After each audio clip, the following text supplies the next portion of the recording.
nagpapaawat sa kasikatan ng Starstruck kaya noong 2005 lalo itong namayagpag at nakapag-produce ng dalawa pang Ultimate Survivors.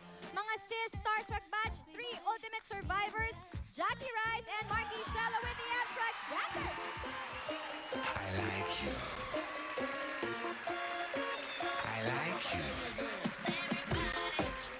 I like you. I like you.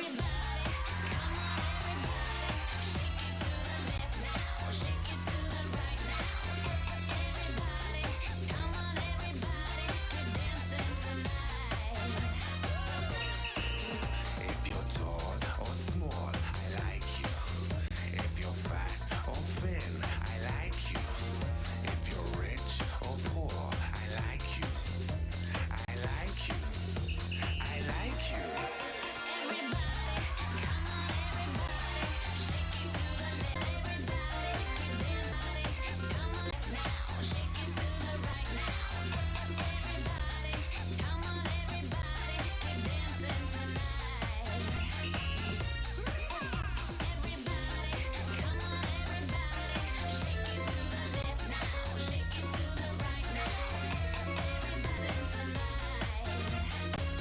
No more, no less.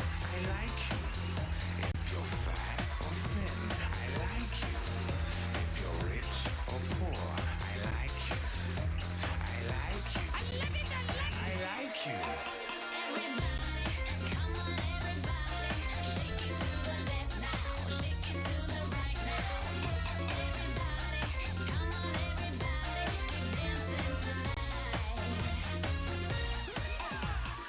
Thank you, Jackie and Marky. Thank you. Jolina, ikaw ang host ng tatlong Starstruck. Yung first batch, si Nancy tsaka si Dong. Tapos nag-start ako dun sa kids eh. Sa kids. Tapos batch 1 and 2. So nakasama mo silang lahat. Sa tingin mo, ano yung hirap na pinagdaanan nitong anim na to? Una-una, yung term na lang na reality artista search, mahirap na talaga eh. Kasi nung panahon ko dati, audition lang, di naman nakikita sa camera, nakikita na madla. So kung di matanggap, okay lang. Kahit pumilang mahaba. Pero ngayon, talagang from dun sa pila nila hanggang sa makapasa sila, hanggang sa ending, pahirap ng pahirap. So parang pinapanood sila ng buong mundo. So sobrang pressure sa kanila. Yung every time na may ini-enjoy nila, pero pag yung babay time na, lahat na lang kinakabahan dun sa heartbeat na yun. Oo, yung tugtog, yung gumaganon. Yes. So, mahirap talaga para sa kanila. Talagang kahit kami nila Ding Dong, nila Raymond, nararamdaman namin yung pressure para sa kanila. Oo nga. Judges, Kumukomment, tapos yung meron silang challenges na ginagawa every week na talagang sinusubukan lahat ng kakayahan nila. Oo, at syempre hindi nila to alam, 'di ba? Parang Yes. some kind of a surprise. At So, saka kailangan hindi sila lagi silang prepared. handa. Tsaka di ba palagi silang sinusundan?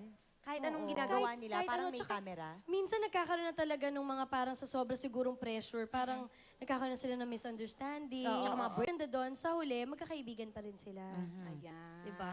Nag-perform din ng bands. At dahil may Starstruck 4 na, Yes, may Starstruck 4 na po. Sa Lunes na po, December 4. Ang simula na ng Starstruck The Next Level. Grabe. Alright. Ay, nga pala ate. Yes. Ang mangyayari, medyo marami ang mga finalists ngayong This Starstruck year, Batch 4. ano mga prize? Ano ba Kasi yung mga mapapanood? ang mga category na mapapanood nila, Ultimate Hunk, Aba? Ultimate Sweetheart, Ultimate Love Team. So, yan yung magiging Final 4. Tapos Ultimate may Hunk. final... So, hindi naman ibig sabihin ng hunk ay macho, di ba? Oo. Basta yung hunk ang dating. Yung hanky-hanky lang. Yes. Naku, Tapos, abangan natin yan. may mga equal prize po sila sa yung mga major prizes para sa kanila. Aba? Ako, exciting Galing. yan. Yes! tuloy-tuloy pa rin ang Sistruck. Kaya tutok lang dito pa rin sa Sis! Ang inyong advice sa mga new generation Starstruck hopefuls. Yun po, always parati enjoy nila dapat yung mga time na nabigay sa inyo yung chances. Tapos always give their best parati. At saka wag kayong pa-stuck lang sa kung anong alam nyo. Mag-aral pa kayo ng marami pang kaya nyo. Jackie. Just be yourself at saka huwag maging pasaway. Ayan. Laging Wag mag- sumunod sa mga nandyan. Okay. At syempre, Mark, Jen, meron kayong movie. Ayan po, Super Noivy po. Linigar Dodoncha Skechers Isalon. Thank you, sis. Ayan po. Marky. Thank you po sa Sis, thank you po sa Crimson, Kalayan, No Curfew, tsaka Skechers po. Tsaka manood po kayo pa natin, baka abangan niyo po. Sana huwag kayong magalit sa akin. Tapos sa Fantastic Kids, at yun po. Thank you. Happy birthday!